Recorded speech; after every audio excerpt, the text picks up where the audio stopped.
सेठ सेठानी थे। उनके एक बेटा और एक बहू थे। बहू सबको भोजन करा के फिर स्वयं भोजन करती। एक दिन पड़ोसन ऐसी थी कि जो रोज पूछती कि बहू आज क्या बनाया खाया।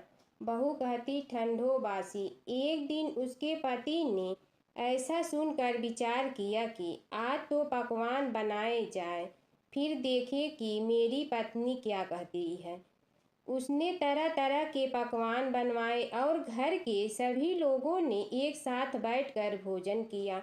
आज भी पड़ोसन ने पूछा तो बहू ने कहा ठंडो बासी। सेठ के लड़के ने सोचा कोई बात अवश्य है जिससे कि मेरी पत्नी ऐसा कहती है। ठंडो बासी खाया ऐसा क्यों कहती हो, जबकि आपने एक साथ बैठकर खाई, तरह के पकवान खाए। उसकी पत्नी बोली आपने जो खा रहे हैं वह बाप बूढ़ों की कमाई है। जिस दिन आप कमा कर लाओगे उस दिन मैं समझूंगी कि ताज़ा भोजन कर रहे हैं। अब एक दिन लड़के ने माँ से कहा मैं एक बड़े शहर में कमाई करने जा रहा हूँ। माँ बोली बेटा अपने पास इतना धन है कि माँ के मना करने पर भी बेटे ने स्वयं कमाने का दृढ़ निश्चय कर लिया और जाते समय पत्नी से कहा मैं जब तक कमा कर बहुत सा धन लेकर न आऊं तुम चूल्हे की आग मत बुझने देना। एक दिन चूल्हे की आग बुझ गई तो वह मन ही मन घबराने लगी, कहीं मेरे पति पर संकट तो नहीं आन पड़ी। जल्दी से पड़ोस में से आग लाकर चूल्हे में रख दी। ऐसा विचार करके पड़ोस में गई। वहां पड़ोसन चौथ माता का व्रत पूजन कर रही थी। पड़ोसन ने कहा थोड़ी देर में आकर ले जाना। बहू ने पड़ोसन से पूछा आप यह व्रत क्यों करती हैं, इससे क्या मिलता है। पड़ोसन ने कहा चौथ माता के इस व्रत को करने से अन्न धन लक्ष्मी मिले और अपनी मनोकामना पूरी हो। अब बहू भी चौथ माता का व्रत करने लगी। दीवार पर चौथ माता बनाई। उस दिन घी गुड़ का चूरमा बनाकर रात्रि को चंद्रमा को अर्घ्य देकर भोजन करती। ऐसा करते करते बहुत दिन हो गए। चौथ माता ने उस बहू के पति को सपना दिया कि साहूकार का बेटा तू जागे कि सोवे, तेरी पत्नी बहुत याद कर रही है। घर जाकर उसकी चिंता मिटा। तू दुकान खोलकर कंकु केसर का पगल्या बना के बैठ जाना। आज तेरा हिसाब किताब चुकता हो जाएगा। अब तो चौथ माता ने जैसा कहा था वैसा ही हुआ। उसने घर जाने की तैयारी की और गाड़ी भर के धन दौलत ले जाकर रास्ते में एक बड़ा सा काला नाग फन फैलाए बैठ गया और कहने लगा आज तो मैं तुझे डसूंगा छोड़ूंगा नहीं, आज तेरी आय पूरी हो गई है।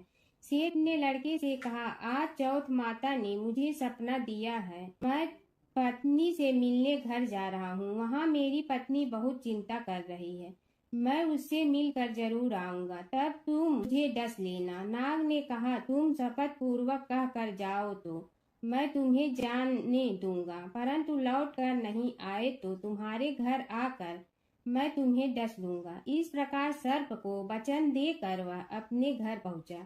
वहां सभी से हंसी खुशी से मिला और भोजन करने उदास होकर बैठ गया। उसकी पत्नी ने उदास होने का कारण पूछा तो पति ने काले नाग वाली बात बताते हुए कहा यदि मैं उसके पास नहीं जाऊंगा तो वह घर आकर ही मुझे डस लेगा। पत्नी बहुत चतुर थी। उसने कहा कि आप घबराओ नहीं, लेट जाओ, मैं एक उपाय करती हूँ। पत्नी ने कमरे की 7 पीढ़ाओ धोई। पहली पीढ़ी पर रेत, दूसरी पर इत्र, तीसरी पर गुलाल फूल, चौथी पर कंकु केसर, 5वीं पर लड्डू पेड़ा, 6ठी पर गादी गलीचा और 7वीं पीढ़ी पर दूध का कटोरा भर कर रख दिए।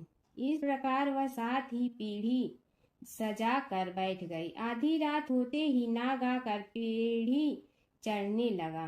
पहली पीढ़ी पर रेत में लौट गया और कहने लगा कि सेठ की बहू ने आराम तो बहुत दिया पर वचनों से बंध कर आया हूँ, सो डसूंगा अवश्य ही। इसी प्रकार 7 पीढ़ियों पर नाग आराम करता हुआ और कहता हुआ कि डसूंगा जरूर। कमरे में जाने ही वाला था कि चौथ माता ने विचार किया कि मैं इसे नहीं बचाऊंगी तो संसार में धर्म कर्म और व्रत पूजन को कौन मानेगा। अब तो गणेश जी, चंद्रमा जी और चौथ माता ने उसे बचाने का विचार किया। चंद्रमा जी ने उजाला किया, चौथ माता ढाल बनी और गणेश जी ने तलवार लेकर नाग को मार दिया और ढाल से ढक दिया। अब बहू भी थकी हारी सो गई। दिन उगा तो लोग बेटे से मिलने आए, परंतु बेटा बहू तो उठे ही नहीं थे। बहुत देर हो गई तो माँ उन्हें उठाने गई। माँ ने सातों पीढ़ियों पर जो कुछ देखा तो बहुत घबराई और बेटा बहू को आवाज लगाई। बेटा बहू उठे तो देखा कि एक ढाल तलवार वहां पड़ी है। अब ढाल उठाई तो वही काला नाग मरा हुआ था। बेटा बहू ने सोचा कि आज तो धर्म कर्म ही आड़े आए।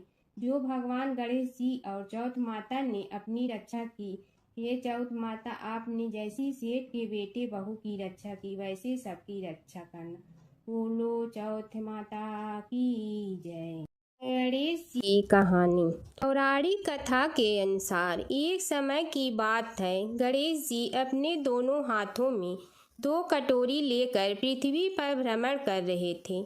एक कटोरी में दूध था तो वहीं दूसरे कटोरी में कच्चे चावल थे। दोनों कटोरियां काफी छोटी थी, लिहाजा दूध और चावल बहुत ही कम थे। गणेश जी ने पृथ्वी पर कई लोगों से खीर बनाने का आग्रह किया, लेकिन सभी ने मना कर दिया, क्योंकि जरा सी मुट्ठी चावल और थोड़े से दूध से खीर बनना संभव नहीं था। तभी श्री गणेश एक बुढ़िया के दरवाजे पर पहुँचे। बूढ़ी अम्मा खीर बनाने के लिए मान गई। तब गणेश जी ने बूढ़ी अम्मा से 2 बोर लाने को कहा। अम्मा ने कारण पूछा तो गणेश जी ने कहा कि इन दोनों कटोरी में मौजूद दूध और चावल को बोर में खाली करना है, ताकि बोरा भर कर खीर बन सके, जिससे पूरा गांव इस खीर का सेवन कर सके। बूढ़ी अम्मा ये बात सुनकर चौंक गई और बोली कि यह तो संभव ही नहीं है कि जरा से दूध और चावल से बोरा भर जाए। लेकिन फिर गणेश जी के कहने पर वह 2 बोरे ले आई और उन चावल और दूध को उन बोरों में डाल दिया। इसके बाद बोरे चावल और दूध से भर गए, जिसे देख बुढ़िया हैरान रह गई। इसके बाद उन्होंने खीर बनाना शुरू किया। बूढ़ी अम्मा खीर बनाकर गांव वालों को बुलाने के लिए जाने लगी और गणेश जी से बोली कि आप स्नान कर लीजिए, मैं आपको भोग लगाकर ही गांव में खीर बांटूंगी। इसके बाद गणेश जी स्नान के लिए चले गए और दूसरी तरफ बूढ़ी अम्मा गांव वालों को बुलाने के लिए चली गई कि तभी बुढ़िया की बहू आई।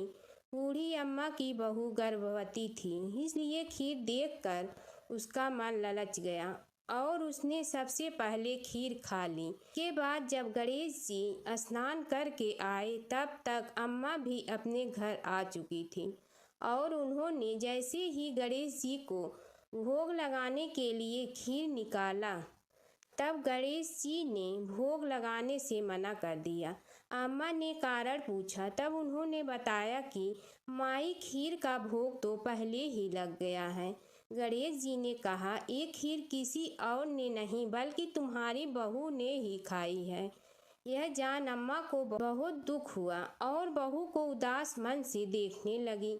तब श्री गणेश ने बुढ़िया को समझाया कि खीर नवजात बालक ने खाई है। गर्भवती माँ द्वारा खीर खा लेने से भोग गणेश जी को ही लगा है, क्योंकि गर्भ में पल रहा बालक सबसे शुद्ध और पवित्र माने जाते हैं।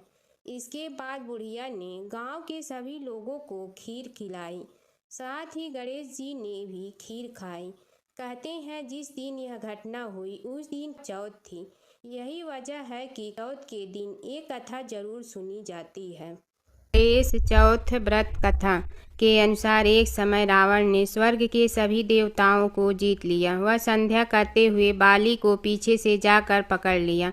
वानर राज बाली रावण को अपनी बगल काख में दबाकर किष्किंधा नगरी ले आए और अपने पुत्र अंगद को खेलने के लिए खिलौने दे दिया।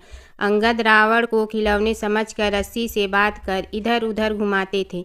इससे रावण को बहुत कष्ट और दुख होता है। एक दिन रावण ने दुखी मन से अपने पितामह पुलस्त्य जी को याद किया। रावण की यह दशा देखकर पुलस्त्य जी ने विचारा कि रावण की यह दशा क्यों हुई। उन्होंने मन ही मन सोचा, अभिमान हो जाने पर देव, मनुष्य व असुर सभी की यही गति होती है। पुलस्त्य ऋषि ने रावण से पूछा कि तुमने मुझे क्यों याद किया। रावण बोला, पितामह, मैं बहुत दुखी हूँ। ये नगरवासी मुझे धिक्कारते हैं और अब ही आप मेरी रक्षा करें। रावण की बात सुनकर पुलस्त्य जी बोले, रावण, तुम डरो नहीं, तुम इस बंधन से जल्द ही मुक्त हो जाओगे।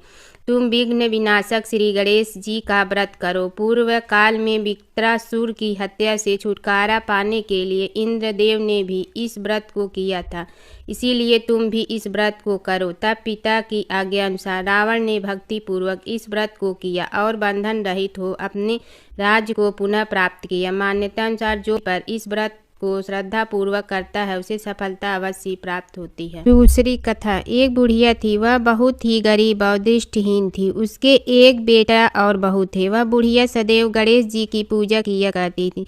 एक दिन गणेश जी प्रकट होकर उस बुढ़िया से बोले, बुढ़िया माँ, तू जो चाहे सो मांग ले। बुढ़िया बोली, मुझसे तो मांगना नहीं आता, कैसे और क्या मांगूं। तब गणेश जी बोले, अपने बहू बेटे से पूछ कर मांग ले।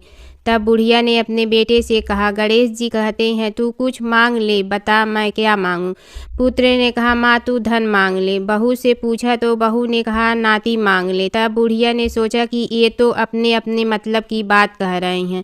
अतः उस बुढ़िया ने पड़ोसियों से पूछा तो उन्होंने कहा, बुढ़िया तू तो थोड़े दिन जिएगी, क्यों तू धन मांगे और क्यों नाती मांगे। तू तो अपनी आंखों की रोशनी मांग ले, जिससे तेरी जिंदगी आराम से कट जाए।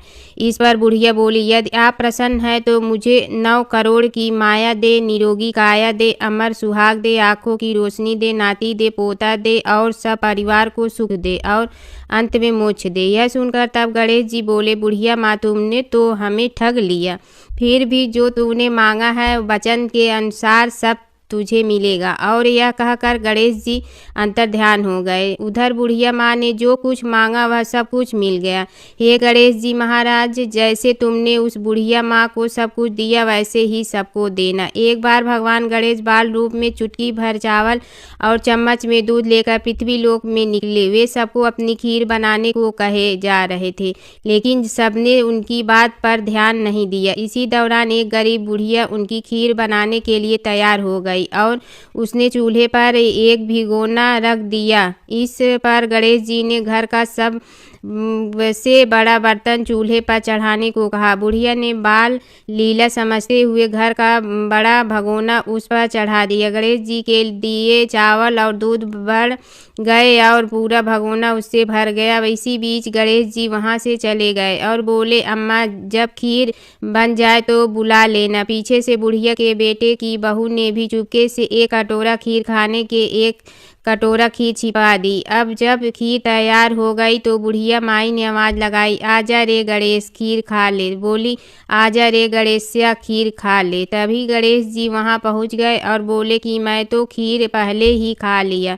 तब बुढ़िया ने पूछा कि कब खाई, तो वो बोले कि जब तेरी बहू ने खाई तभी मेरा पेट भर गया। बुढ़िया ने इस पर माफ़ी मांगी। इसके बाद जब बुढ़िया ने बाकी बची खीर के उपयोग के बारे में पूछा तो गणेश जी ने उसे नगर में बांटने को कहा और जो बचे उससे अपने घर में ज़मीन के नीचे दबा दे। अगले दिन जब बुढ़िया उठी तो उसे अपनी झोपड़ी महल में बदली हुई और खीर के बर्तन सोने जवाहरों से भरे मिले। गणेश जी की कृपा जानकर बुढ़िया काफ़ी प्रसन्न हो गई। हे गणेश भगवान जी महाराज जी, आपने जैसा फल बुढ़िया को दिया वैसा सबको देना। संकष्टी गणेश चतुर्थी व्रत कथा। धर्मकेतु नामक ब्राह्मण की कथा। पार्वती जी ने पूछा, कृष्ण पक्ष की जो संकटा नामक चतुर्थी कही गई है उस दिन किस गणेश का किस विधि से पूजन करना चाहिए और उस दिन भोजन में क्या ग्रहण करना चाहिए। गणेश जी ने उत्तर दिया, हे माता, दिन वक्रतुंड नामक गणेश की पूजा करके भोजन में कमल गट्टे का हलवा लेना चाहिए। हे जननी, द्वापर युग में राजा युधिष्ठिर ने इस प्रश्न को पूछा था और उसके उत्तर में कुछ भगवान कृष्ण ने कहा था, मैं उसी इतिहास का वर्णन करता हूँ। आप श्रद्धा युक्त होकर सुने। श्री कृष्ण बोले, हे राजा युधिष्ठिर, इस कल्याणदात्री चतुर्थी का जिसने व्रत किया और उसे जो फल प्राप्त हुआ, मैं उसे ही कह रहा हूँ। प्राचीन काल में एक रति देव नामक प्रतापी राजा हुआ। जिस प्रकार आग तीव्र समूहों को जला डालती है, उसी प्रकार वे अपने शत्रुओं के विनाशक थे। उनकी मित्रता यम, कुबेर, इंद्रादि देवों से थी। उन्हीं के राज्य में धर्मकेतु नामक एक श्रेष्ठ ब्राह्मण रहते थे। उनके 2 स्त्रियां थीं। एक का नाम सुशीला और दूसरी का नाम चंचला था। सुशीला नित्य ही कोई न कोई व्रत किया करती थी। फलतः उसने अपने शरीर को दुर्बल बना डाला था। इसके विपरीत चंचला कभी भी कोई व्रत उपवास आदि न करके भरपेट भोजन करती थी। इधर सुशीला को सुंदर लक्षणों वाली एक कन्या हुई और उधर चंचला को पुत्र रत्न की प्राप्ति हुई। यह देखकर चंचला बारंबार सुशीला को ताना देने लगी। अरे सुशीला, तूने इतना व्रत उपवास करके शरीर को जर्जर बना डाला, फिर भी एक किसकाय कन्या को जन्म दिया। मुझे देख, मैं कभी व्रतादि के चक्कर में न पड़कर हष्ट पुष्ट बनी हूँ और वैसे ही बालक को भी जन्म दिया हूँ। अपनी सौत का व्यंग बाण सुशीला के हृदय में चुभने लगा। वह पतिव्रता विधिवत गणेश जी की उपासना करने लगी। जब सुशीला ने भक्ति भाव से संकट नाशक गणेश चतुर्थी का व्रत किया तो रात्रि में वरदायक गणेश जी ने उसे दर्शन दिया। श्री गणेश जी ने कहा, हे सुशीले, तेरी आराधना से हम अत्यधिक संतुष्ट हूँ। मैं तुम्हें वरदान दे रहा हूँ कि तेरी कन्या के मुख से निरंतर मोती और मूंगा प्रवाहित होते रहेंगे। हे कल्याणी, इससे तुझे सदा प्रसन्नता रहेगी। हे सुशीले, तुझे वेद शास्त्र वेता एक पुत्र भी उत्पन्न होगा। इस प्रकार का वरदान देकर गणेश जी वहीं अंतर ध्यान हो गए। वरदान प्राप्ति के फल स्वरूप उस कन्या के मुंह से सदैव मोती और मूंगा झड़ने लगा। कुछ दिनों के बाद सुशीला को एक पुत्र उत्पन्न हुआ। तदंतर धर्मकेतु का स्वर्गवास हो गया। उसकी मृत्यु के अंतर चंचला घर का सारा धन लेकर दूसरे घर में जाकर रहने लगी, परंतु सुशीला पति गृह में रहकर ही पुत्र और पुत्री का पालन पोषण करने लगी। उस कन्या के मुंह से मोती मूंगा गिरने के फलस्वरूप सुशीला के पास अल्प समय में ही बहुत सा धन एकत्रित हो गया। इस कारण चंचला उसे ईर्ष्या करने लगी। एक दिन हत्या करने के उद्देश्य से चंचला ने सुशीला की कन्या को कुएं में ढकेल दिया। उस कुएं में गणेश जी ने उसकी रक्षा की और वह बालिका सकुशल अपनी माता के पास लौट आई। उस बालिका की जीवित देखकर चंचला का मन उद्विग्न हो उठा।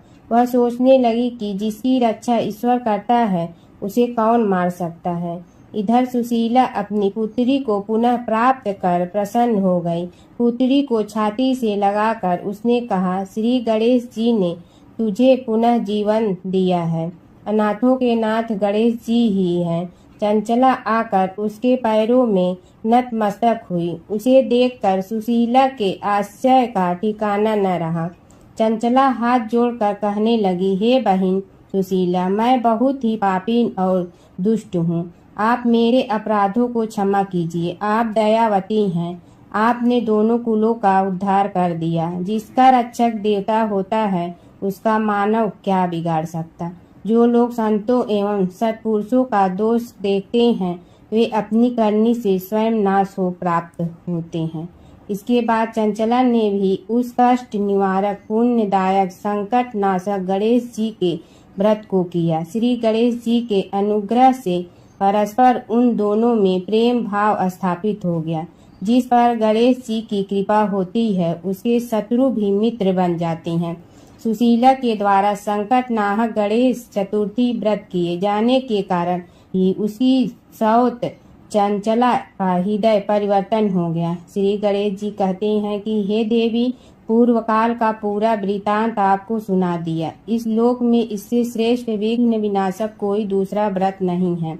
श्री कृष्ण जी कहते हैं कि हे धर्मराज, आप भी विधि पूर्वक गणेश जी का व्रत कीजिए। इसके करने से आपके शत्रुओं का नाश होगा तथा अष्ट सिद्धियों और नवनिधियों आपके सामने करबद्ध होकर खड़ी रहेंगी। ये धर्मपरायण युधिष्ठिर, आप अपने भाइयों, धर्मपत्नी और माता के सहित इस व्रत को कीजिए। इससे थोड़े समय में ही आप अपने राज्य को प्राप्त कर लेंगे। दूसरी कथा। एक समय की बात है कि विष्णु भगवान का विवाह लक्ष्मी जी के साथ निश्चित हो गया। विवाह की तैयारी होने लगी। सभी देवताओं को निमंत्रण भेजे गए, परंतु गणेश जी को निमंत्रण नहीं दिया। कारण जो भी रहा हो, अब भगवान विष्णु की बारात जाने का समय आ गया। सभी देवता अपनी पत्नियों के साथ विवाह समारोह में आए। उन सब ने देखा कि गणेश जी कहीं दिखाई नहीं दे रहे हैं। तब वे आपस में चर्चा करने लगे कि क्या गणेश जी को कोई न्योता नहीं दिया है या स्वयं गणेश जी ही नहीं आए हैं। सभी को इस बात पर आश्चर्य होने लगा। तभी सब ने विचार किया कि विष्णु भगवान से ही इसका कारण पूछा जाए। विष्णु भगवान से पूछने पर उन्होंने कहा कि हमने गणेश जी के पिता भोलेनाथ महादेव को न्योता भेजा है। यदि गणेश जी अपने पिता के साथ आना चाहते हैं तो आ जाते।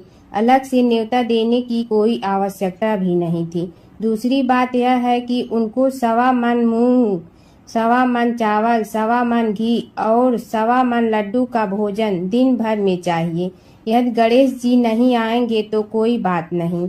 दूसरे के घर जाकर इतना सारा खाना पीना अच्छा भी नहीं लगता। इतनी वार्ता कर ही रहे थे कि किसी एक ने सुझाव दिया, यदि गणेश जी आ भी जाए तो उनके द्वारपाल बनाकर बैठा देंगे कि आप घर की याद रखना। आप तो चूहे पर बैठकर धीरे धीरे चलोगे तो बारात से बहुत पीछे रह जाओगे। यह सुझाव भी सबको पसंद आ गया तो विष्णु भगवान ने भी अपनी सहमति दे दी। होना क्या था कि इतने में गणेश जी वहां आ पहुंचे और उन्हें समझा बुझाकर घर की रखवाली करने बैठा दिया गया। बारात चल रही थी, तब नारद जी ने देखा कि गणेश जी तो दरवाजे पर ही बैठे हुए हैं। तो वे गणेश जी के पास गए और रुकने का कारण पूछा। गणेश जी कहने लगे कि विष्णु भगवान ने मेरा बहुत अपमान किया है। नारद जी ने कहने लगे कि अपनी मूसक देना को आगे भेज दे तो वह रास्ता खोद देगी, जिससे उनके वाहन धरती में धंस जाएंगे। तब आपको सम्मान पूर्वक बुलाना पड़ेगा। अब तो गणेश जी ने अपनी मूसक सेना जल्दी से आगे भेज दी और सेना ने जमीन पोली कर दी। जब बारात वहां से निकली तो रथों के पहिए धरती में धंस गए। लाख कोशिश करे परंतु पहिए नहीं निकले। सभी ने अपने अपने उपाय किए परंतु पहिए तो नहीं निकले, बल्कि जगह जगह से टूट गए। किसी की समझ में नहीं आ रहा था कि अब क्या किया जाए। तब तो नारद जी ने कहा, आप लोगों ने गणेश जी का अपमान करके अच्छा नहीं किया। यदि उन्हें मना कर लाया जाए तो आपका कार्य सिद्ध हो सकता है और यह संकट टल सकता है। शंकर भगवान ने अपने दूत नंदी को भेजा और वे गणेश जी को लेकर आए। गणेश जी का आदर सम्मान के साथ पूजन किया। तब कहीं रथ के पहिए निकले। अब रथ के पहिए निकल के परंतु टूट फूट गए तो उन्हें सुधारे गए। पास के खेत में खाती काम कर रहा था, उसे बुलाया गया। खाती अपना कार्य करने के पहले श्री गणेशाय नमः कहकर गणेश जी की वंदना मन ही मन करने लगा। देखते ही देखते खाती ने सभी पहियों को ठीक कर दिया। तब खाती कहने लगा कि हे देवताओं, आपने सर्वप्रथम गणेश जी को नहीं मनाया होगा और न ही उनकी पूजन की होगी, इसीलिए तो आपके साथ यह संकट आया है। हम तो मूर्ख अज्ञानी हैं, फिर भी पहले गणेश जी को पूजते हैं, उनका ध्यान करते हैं। आप लोग तो देवतागण हैं, फिर भी आप गणेश जी को कैसे भूल गए। अब आप लोग भगवान श्री गणेश जी की जय बोल कर जाएं तो आपके सब काम बन जाएंगे और संकट कट जाएंगे। ऐसा कहते हुए बारात वहां से चल दी और विष्णु भगवान को लक्ष्मी जी के साथ विवाह संपन्न करा के सभी सकुशल घर लौट आए। हे गणेश जी महाराज, आपने विष्णु को जैसे कारज सारियो ऐसे कारज सबको सिद्ध कर जो बोलो गजानन भगवान की जय। जय गणेश जय गणेश जय गणेश देवा। जय गणेश जय गणेश देवा। माता जकी पार्वती पिता महादेवा। माता जकी पार्वती पिता महादेवा। एक दंत दयावंत चार भुजाधारी। एक दंत दयावंत चार भुजाधारी। मस्तक सिंदूर सोहे मूस की सवारी। मस्तक सिंदूर सोहे मूस की सवारी। जय गणेश जय गणेश जय गणेश देवा। जय गणेश जय गणेश जय गणेश देवा। माता जकी पार्वती पिता महादेवा। माता जकी पार्वती पिता महादेवा। अंधन को आँख देत कोढ़िन को काया। अंधन को आँख देत कोढ़िन को काया। भाजन को पुत्र देत निर्धन को माया। भाजन को पुत्र देत निर्धन को माया। जय गणेश जय गणेश जय गणेश देवा। जय गणेश जय गणेश देवा। माता जकी पार्वती पिता महादेवा। माता जकी पार्वती पिता महादेवा। हार चढ़े फूल चढ़े